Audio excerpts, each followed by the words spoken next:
Hi guys. So I thought I felt like, it feels a bit rough and ready doing this style of video, but I thought it would be quite cool because it's the real deal out here with me and my horse on a training session. So what we are doing is I've decided that with Chrome, maybe we will do dressage at some point. Maybe we'll do competitions at some point. But our training needs to be based around things that he will perceive as having a purpose, where we can include curiosity and play, and movement that is exciting and intriguing for him, because I think through doing dressage, especially the last season, I lost our partnership. I lost the fun we had together. I was so focused on getting to Horse of the Year, and we became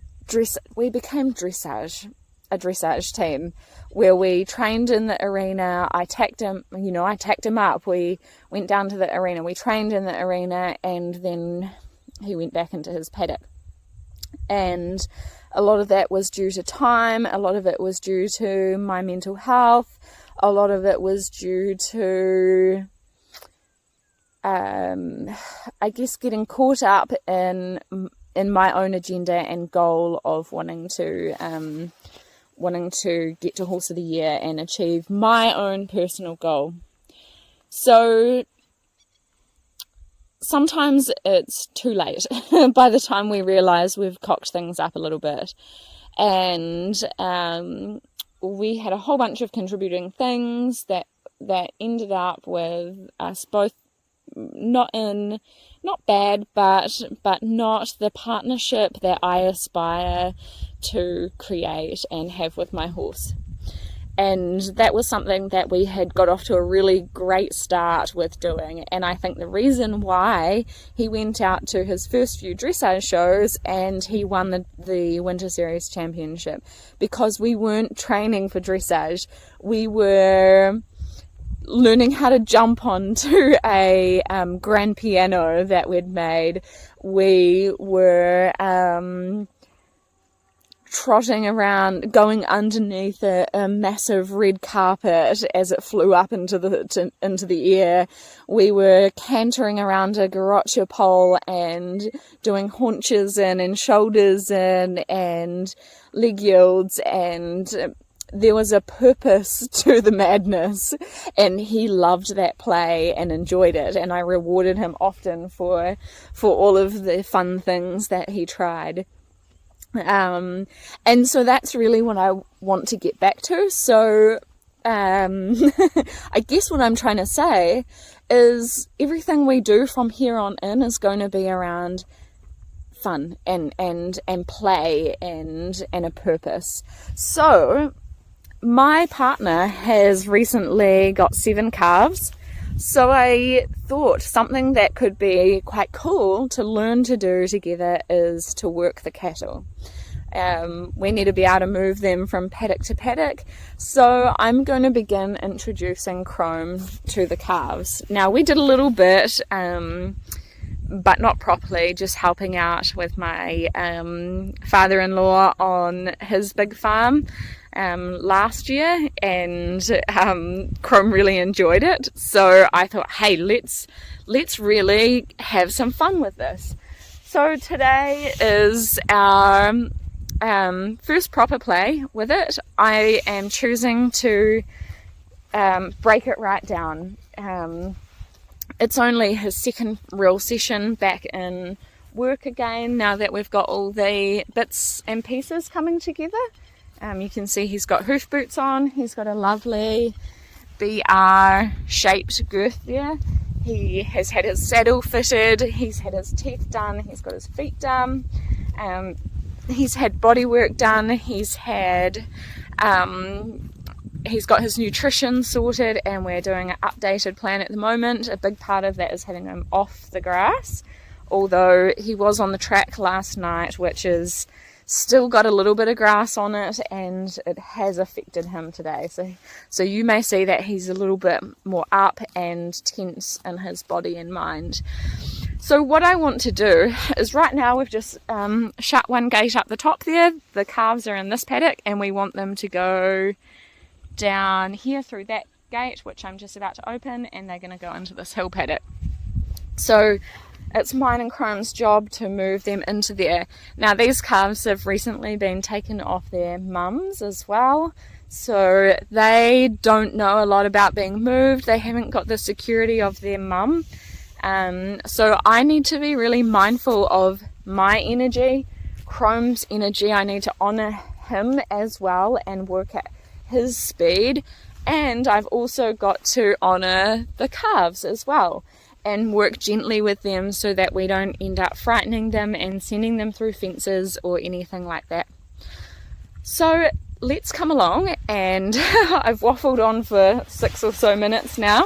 So let's come along and do that. So this talking time has actually been really good, because coming out here, the calves took off down the other end of the paddock. Chrome's a little bit up. Like I said, he's grassy. We're away from his friends. So just having this talking time to kind of chill out. He can have a graze. We can just be here. The calves have settled again. So all of this, there's a method to it. It's not just talking for the sake of talking. And if I wasn't talking to you, good boy, gently pick up, bring his mind, bring his body, and we're going to head off down the hill. I know, dude, you just want to eat the grass because you haven't had a lot. Yeah, if I wasn't talking to you guys, then I would be being still and being present with him, giving him that space to sort of just come down. So again, what I want to look for is that I've got a horse that's present, that's got rhythm. If we've got presence and rhythm, then we've got relaxation. We don't want him to be a robot and have no emotions, not look at anything. Those are all normal horse things. So if he looks around or gets tense at times, then that's totally okay. What we have to do is just learn to work with them in that moment to help him. So maybe that's pausing, maybe that's putting a little bit of bend through his body.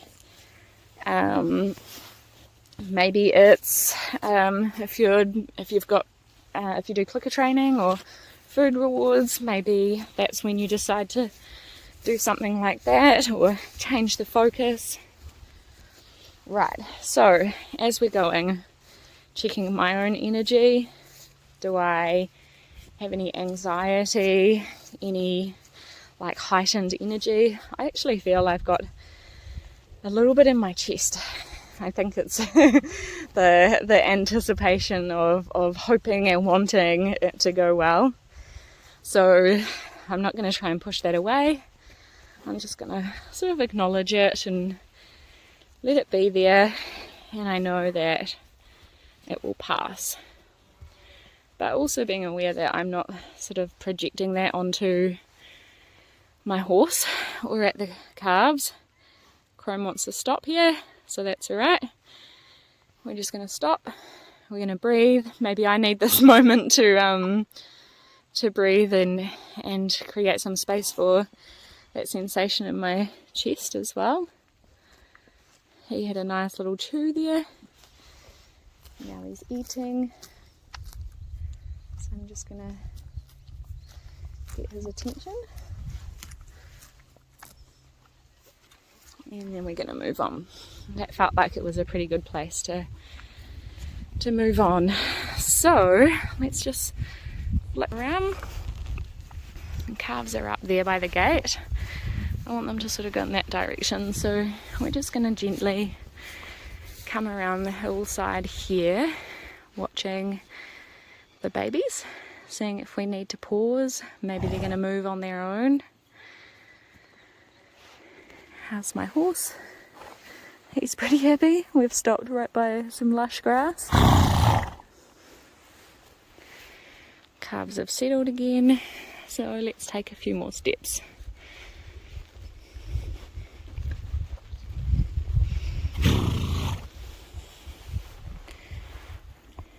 Rhythm, relaxation. He's pretty present, apart from wanting to eat all the grass. But I like that, he's not doing it in a manic sort of way where he's using the food to cope. Okay, and let's approach a little bit more. Just going up this hillside so we can hopefully push them off to the left. I'm going to just pause here. Chrome's a little bit up. He's seen the calves. They definitely know we're here. Good boy. And he's dropped back down again. Okay, let's take a couple more steps forward.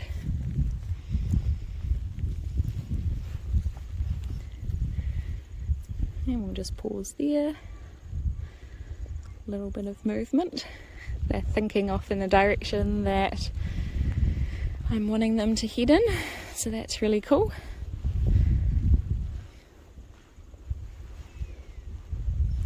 Chrome is happy.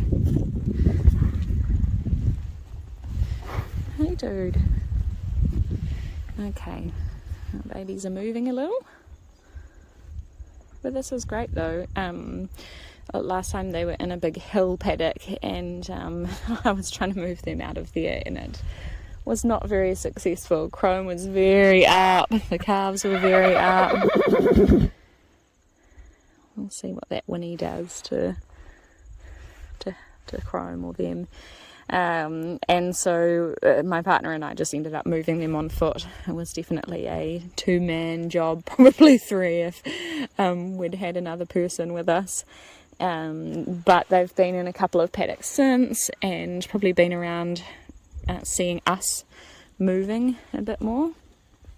And so they seem to be a bit more settled and it looks like they're a lot happier for us to get closer this time too.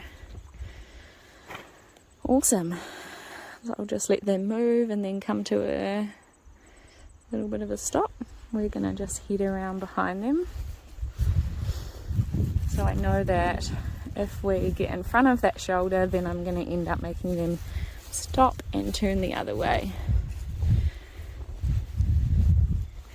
I don't know a lot about cows and movement, but I'm going to sort of try and apply the same principles, but obviously having an open mind to learning about cow body language and communication.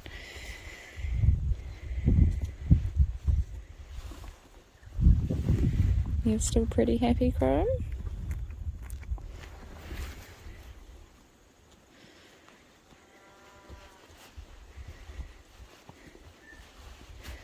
Now they do have to go down a bit of a hill to get out that gate, so that will be quite interesting to see how we get on with that.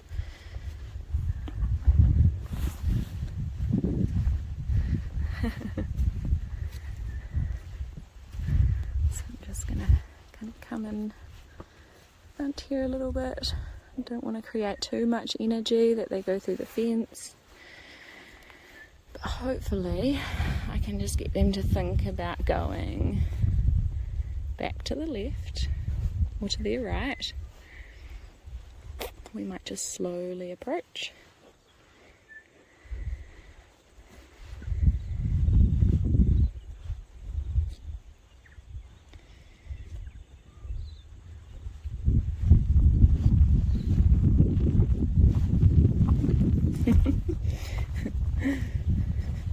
This might be a long day on the job, Chrome.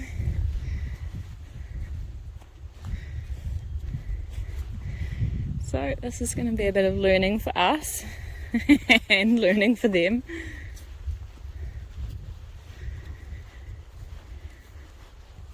And it's quite interesting, like, noticing in myself this feeling of, like, newness, of fear, probably, of getting it right, or doing it wrong, potentially doing it wrong.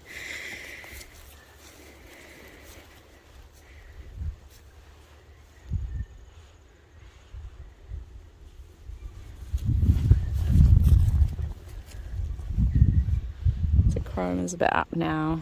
They're a bit up. I'm just gonna wait until we all settle. You're not breathing there, Chrome. There we go. Shall we switch focus? Good boy.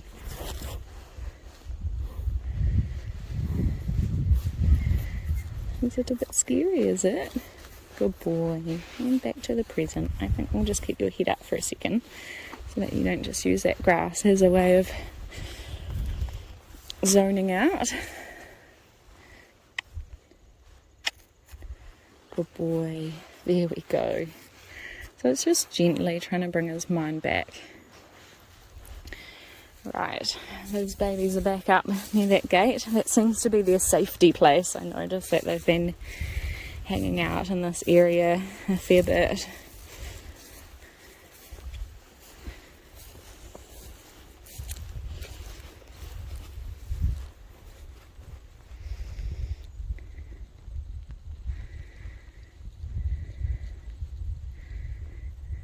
Now it's quite good to see them moving that way.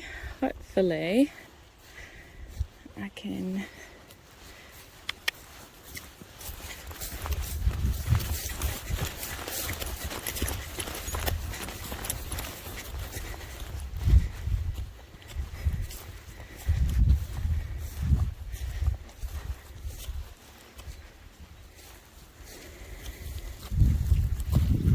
a bit up,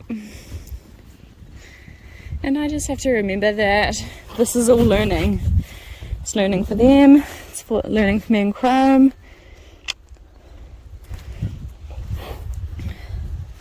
Learning for him, seeing like this energy and movement and not having to react to it, that he can kind of stay in his space.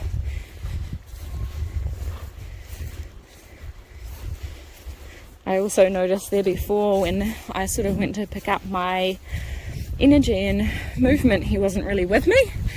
When I went to sort of like match the movement of the calves to hopefully stop them from coming up that hill again, that he just, he was on the end of that field and just didn't move. So there was a few moments there where he sort of needed to be with me, that he just wasn't.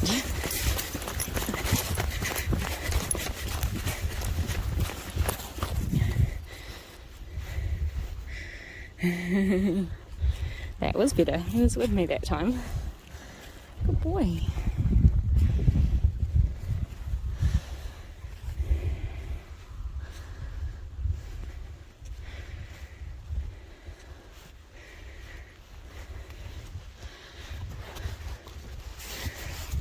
Now, Chrome's a bit up, so back here we're going to do some moving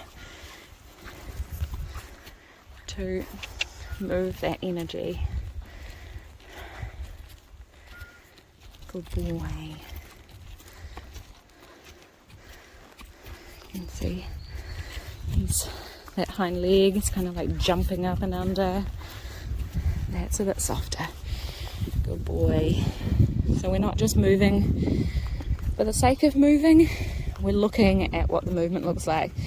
He was like currently, like he's very stuck through his body. So like when he was stepping up and under, he's almost tripping over himself. He's really bracing through his rib cage.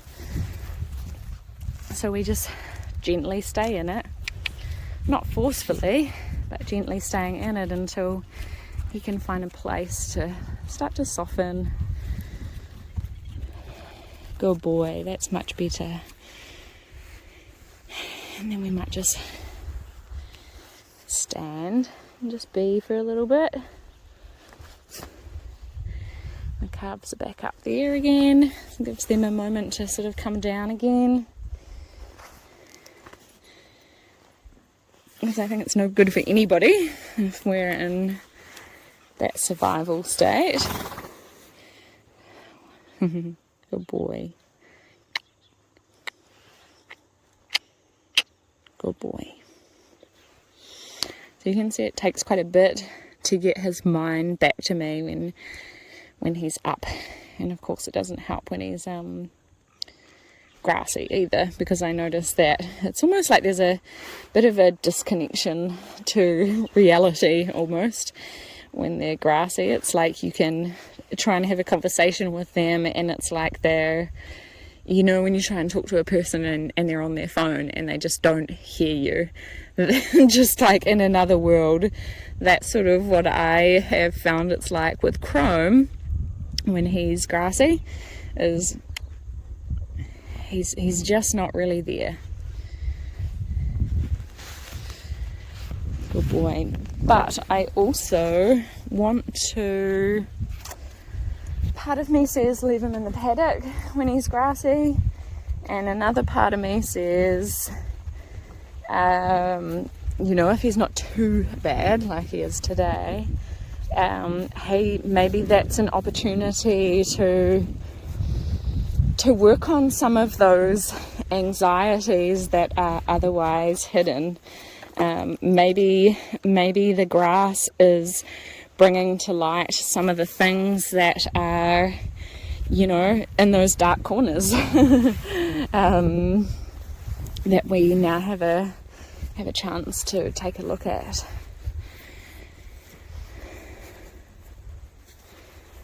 Right.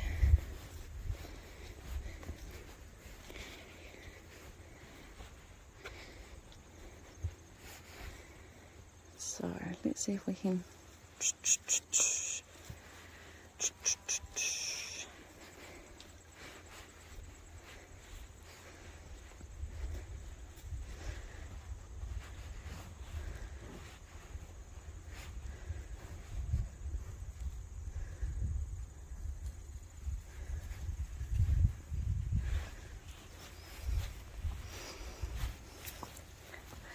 So I'm going to see if I can stay up with that lead baby. See, I'm at his shoulder. It's brought him to a stop.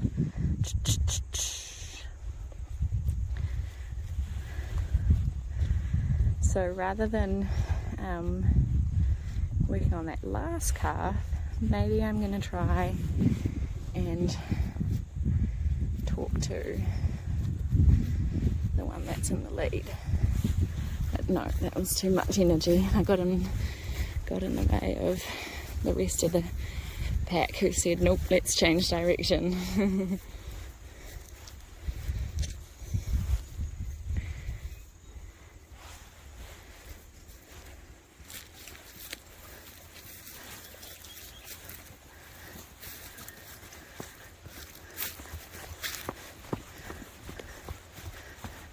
That's a bit calmer. This little black one, it's always at the back. Come on, baby. That was so much nicer. And you were far more with me, Chrome. Well done.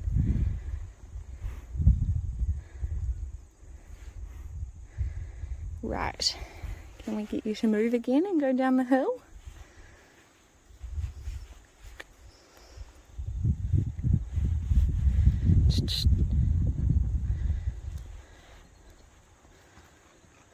Chrome, I need you with me, not eating.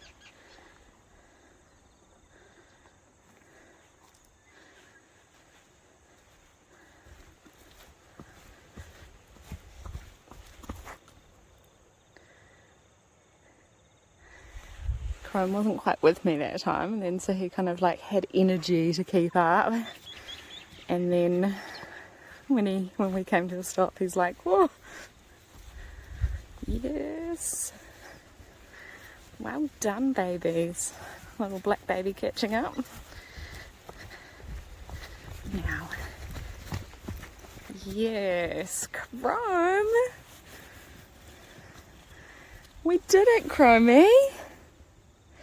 So, wow, that was fantastic learning. What I liked there is, it didn't happen straight away. We all had to develop a little bit of a common language. We all got up a little bit, and then we all took some time to come down. And then from there, it was like we had enough of a common language. We were back in a calm state again, that we could now use our language skills to create some communication to do what we needed to do, which was to get out the gate down the bottom. And yeah, it proved quite a trick to get, because what they were doing was coming along here and then running up here, because it's quite a steep, slippery drop down there. So that was super cool. 20 minutes if we take away the 6 minutes of talk time at the start. Chrome's a little bit up at the moment, so what I'm going to do now is I'm just going to head back over and pick my bridle up, and then we're going to take some time to fill our love cup again, to develop a little bit of partnership, to come back down again, to be present, because we have to remember I've just asked him to do. He's done a job for me, so now I have to invest back into our partnership, so that he has that feeling of wanting to be with me for connection and safety and a place of calm, and that I'm not just a place of pressure. So super cool. I hope that was interesting for you to come along on that journey with me. A little bit, I'm totally outside of my comfort zone. It's very different, almost videoing a journey of, rather than, when I'm normally teaching, I know what I'm teaching. I've done it before. I know the process. So quite interesting, coming at it from a different angle and a different lens. So yeah, thanks guys. I'm all ears if anyone has any tips or anything that I can add in there to help our journey, or anything. I'm open.